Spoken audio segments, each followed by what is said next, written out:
nuestra vida. Y cada día podamos decir, Dios nos habló, Dios trajo una palabra y hoy podemos ver cumplida esa promesa en nuestra vida. Son las bendiciones de Dios, son las bendiciones de nuestro Señor, es la gloria del Todopoderoso. Bendito es el nombre poderoso de Jesús. En esta mañana vamos a estar compartiendo la palabra de Dios y vamos a estar leyendo en el libro de los Hechos, capítulo número 10, verso 38.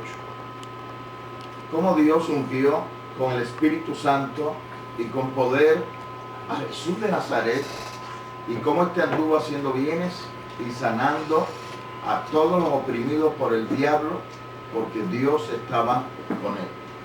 Cómo Dios ungió con el Espíritu Santo y con poder a Jesús de Nazaret, y cómo éste anduvo haciendo bienes y sanando a todos los oprimidos por el diablo, porque Dios estaba con él. Y yo quiero saber qué es lo que Dios le está hablando a la pastora Gloria con este texto bíblico. Dios tiene un propósito en este tiempo para el pueblo dominicano. Realmente a mí lo que me ministra de todo esto que está sucediendo en este tiempo es el propósito del avivamiento que Dios tiene con la República Dominicana.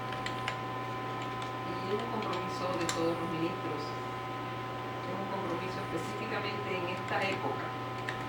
Yo tengo la inquietud de que la responsabilidad más grande que hay en este momento es de los evangelistas. El ministerio evangelístico juega un papel muy importante en medio de los avivamientos, de los sitios que Dios toma para tocar y transformar. Porque el evangelista tiene el compromiso de echar la red. Cuando el evangelista lanza la red, viene allí en esa red. A mí ya me llama la atención porque yo iba mucho a un sitio en Cartagena donde había un trabajo muy importante que hicieron para hacer una comunicación entre el agua del mar y el agua de la ciénaga.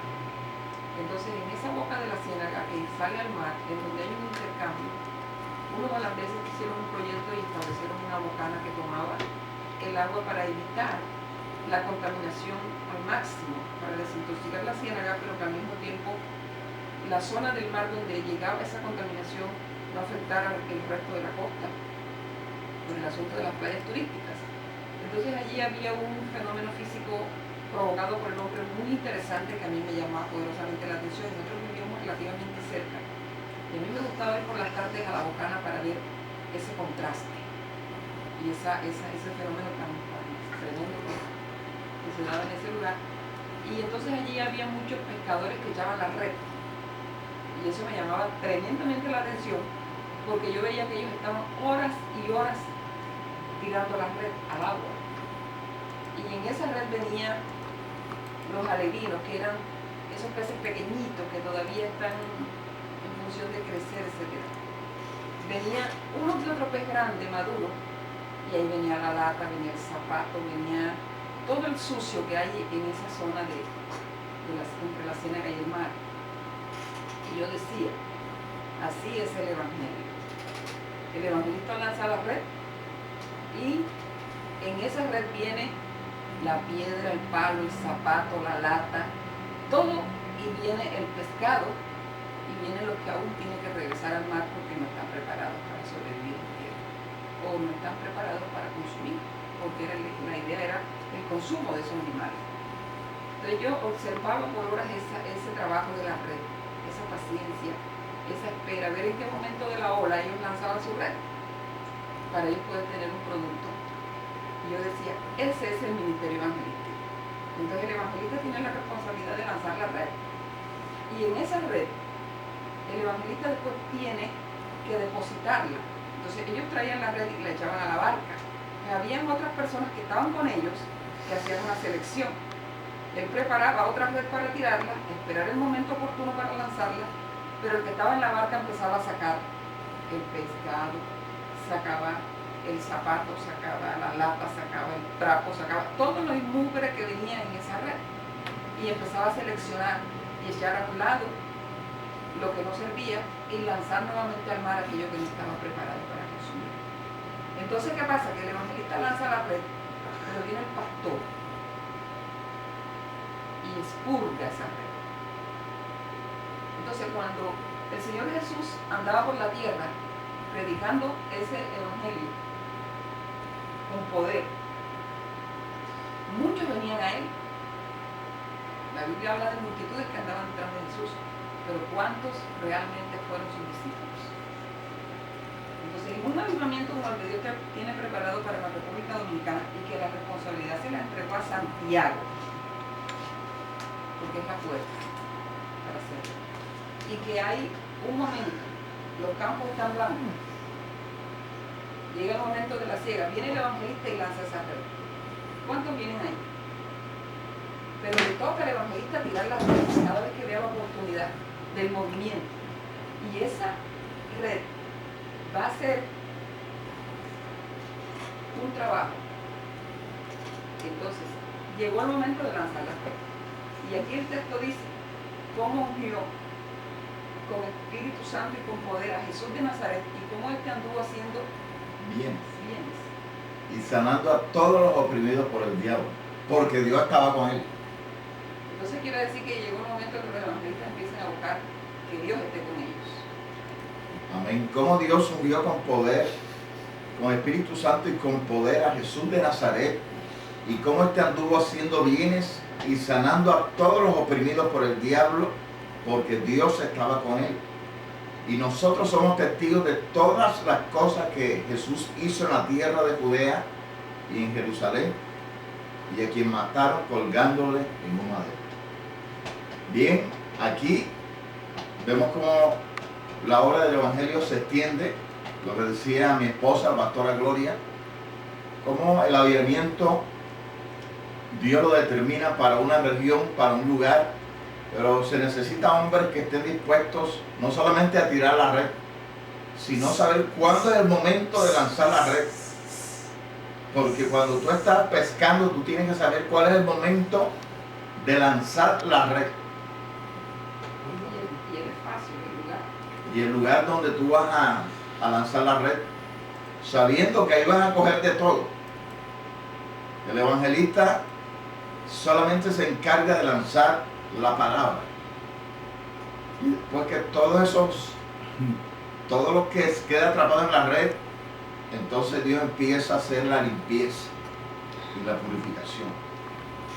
Y es la labor del pastor, porque muchos son los llamados y pocos los escogidos.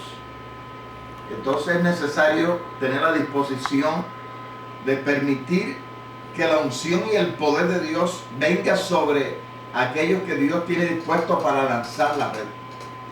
Dios quiere establecer ese avivamiento aquí en la República Dominicana, pero Dios inicialmente quiere preparar a hombres y mujeres que estén dispuestos a enfrentar la adversidad, la oposición y aún las fuerzas del enemigo para poder establecer el reino de Dios con poder.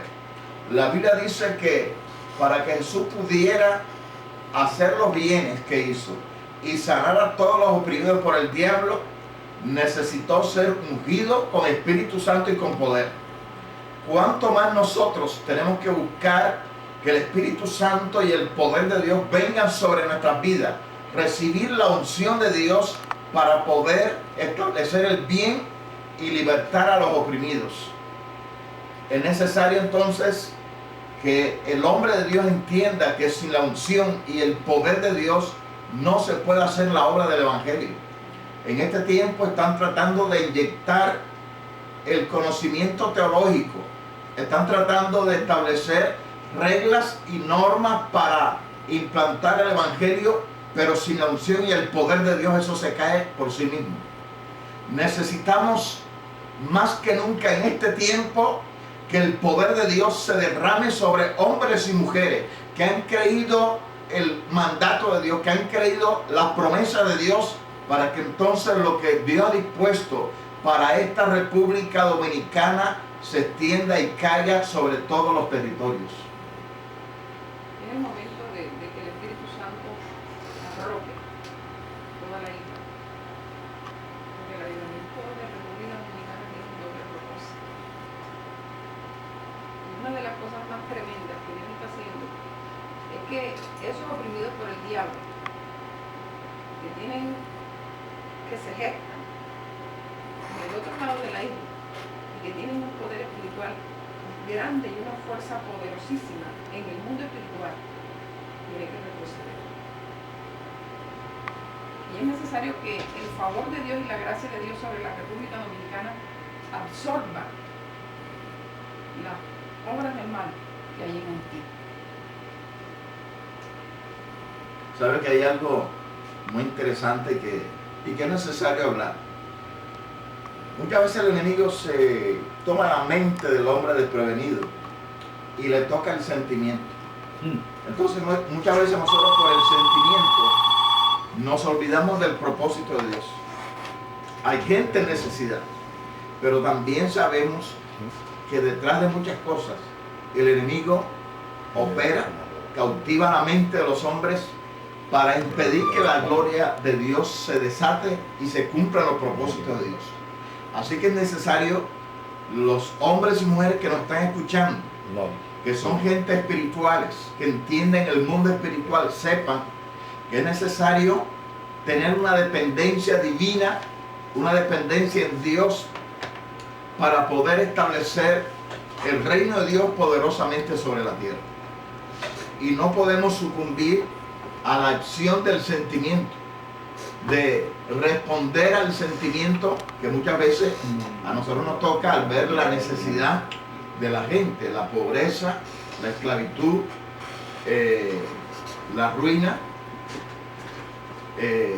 la falta de misericordia y una tradición de ruina y de pobreza que tuvo un origen y que nosotros estamos viendo solamente la estela que eso, la consecuencia. Entonces no podemos dejarnos mover por la consecuencia sin saber que hay una causa espiritual. Como decía alguien, pero ¿qué fue lo que ocurrió? ¿Será que Dios se olvidó? No, Dios no se olvidó, sino que dejaron a Dios y empezaron a buscar en el mundo espiritual de maldad una respuesta a su necesidad en vez de buscar en Dios. Entonces se desata la ira de Dios. Y es cuando el hombre, cuando la ira de Dios se desata, es que debe buscar humillación en Dios, para que entonces Dios extienda su mano de misericordia y Dios restaure, porque hay muchos hijos de Dios, pero que están cautivos. Y hay muchos que están entre los hijos de Dios, que no que son cautivos, sino que hacen parte de los que cautivan. Dice, y sanando a todos los oprimidos por el diablo. Aquí no habla de que estaba sanando a los enfermos que tenían una enfermedad física, sino que estaban oprimidos. Y hay mucha gente sobre la tierra que son altares de Satanás para destruir a otros. Así como hay espacios espirituales que son altares del diablo para destruir regiones y zonas, barrios y sitios. Asimismo hay gente que camina, que piensa, que anda, que vive, que respira, que son instrumentos, altares del diablo que usa para atraer y destruir el propósito de Dios. Entonces el Señor Jesús vino a sanar a los oprimidos por el diablo. Ahí no dice si estaba oprimido manifestando una enfermedad, como hoy en día manifestando un SIDA, manifestando un asma, manifestando cualquier tipo de enfermedad de esta que no destruyen a la gente como un infarto cardíaco, sino que la tienen ahí esclava, como un asma que mantiene a una persona esclava toda una vida. Una epilepsia mantiene a una persona esclava toda una vida. Un tipo de mongolismo mantiene a una persona y a una familia esclavizada toda una vida. Y en ruina. En destrucción, y es una enfermedad catastrófica, porque todo lo que llega a las manos de la persona que maneja la enfermedad y que tiene que ver con la responsabilidad del enfermo, como el caso de los padres sobre los hijos, mantiene a la gente sumida en ruinas porque es la obra del diablo. Hay una opresión del diablo sobre esa situación. Pero entonces nos dedicamos a tratar al enfermo, pero no buscamos el origen de esa que produce una consecuencia, una causa que produce un efecto. Y es lo que el Señor Jesús vino a hacer a los oprimidos. Entonces, ¿qué pasa en este tiempo, en esta nación? Estamos viendo que la nación tiene una serie de consecuencias, pero no estamos dedicados a mirar las causas espirituales en este momento. Y es increíble muchas cosas que se mueven en el ámbito espiritual de la República Dominicana que pasan totalmente desapercibido para la Iglesia de Jesucristo de la República Dominicana, y eso me tiene con una carga tremenda. Yo digo, Señor, ¿cuál es el sitio de República Dominicana, de Santiago, donde uno puede decir, aquí se respira aire, libertad en Cristo? Cuando si precisamente los que están encargados de los fundamentos y de las bases de casi todo lo que se hace en este país son personas que son oprimidas por el diablo o son altares de Satanás, que destruye toda la prosperidad. Y en las iglesias abunda eso. ¿Cuántos están sentados en la banca? Yo quiero que cada uno mire en su congregación las personas que se sientan en la primera banca, en qué condición espiritual están. Hace poco estuvimos en un play, en una actividad, y en la primera fila se sienta siempre el diablo. Esa es una experiencia que yo tengo. En la primera fila de las congregaciones, el primero que está sentado el diablo es el que llega puntual. Y es el que llega con su Biblia bajo el brazo, dándole la bendición, y el Dios te bendiga a todos y cada uno, cuando entra y cuando se va. Eso es un altar de Satanás. Eso es un nido de demonios. Eso es un nido de diablos y de manifestaciones satánicas que producen enfriamiento, tibieza, destruyen la vida de la iglesia, detienen el fluir del poder de Dios. Y por eso en la alabanza, en la adoración, debe haber gente ungida. Así como se meten de cabeza los predicadores, los evangelistas o los que van a llevar el mensaje, deben estar de cabeza los adoradores. Si son adoradores, porque hoy en día hay un protagonismo de Hollywood, y empieza desde la actividad que llevan con su propio ser, y tú lo ves a través del vestido, tú lo ves a través de todas las manifestaciones. Hay personas encargadas de la alabanza que ya no tienen uno más nada que ver en ellos, y uno dice, Hollywood en un desfile completo. Eso van desde peinados y arreglos hasta, pero menos la humillación de decir, voy a hacer que toda esta congregación que hoy está bajo mi responsabilidad entre al altar de Dios a adorar. Porque esa debe ser la función de la adoración en las congregaciones. No es cuán bonito canta la persona, cuánta fama tiene, cuántos discos ha grabado, etc. No, la gente tiene que humillarse a saber que tenemos que llevar a la gente a la presencia de Dios, llevar a la gente al lugar santísimo, sacarla desde el mismo atrio, pasarla por el lugar santo y ponerla en la presencia de Dios en el lugar santísimo. Ese es el oficio del adorador. Y no es el desfile, y es el cómo es la pista más linda, cómo me suena mejor la voz. Porque cosas grotescas he escuchado yo a través de la voz del marido mío, y todo el mundo ha caído con el poder de Dios nada más cantando. Y todo el mundo en la iglesia se ríe porque él no canta bien. Pero hasta los niños han danzado. Bajo el poder de Dios, no con trapos ni con enredos, ni con piticas, ni con pases aprendidos, nada de eso. La danza en el Señor, si no tiene el toque del poder de Dios para libertar a los oprimidos, es un protagonismo más. Y la iglesia de Jesucristo está hoy en día saturada de todos esos perendengues y de toda esa parafernalia que lo único que ha hecho es dañar la obra de Jesucristo sobre la tierra y tener la iglesia detenida. Por eso que nuestro programa se llama El Cuerpo en Acción, porque nosotros tenemos que poner a accionar el cuerpo, pero como Jesucristo lo estableció en esta tierra, con Espíritu Santo y con poder.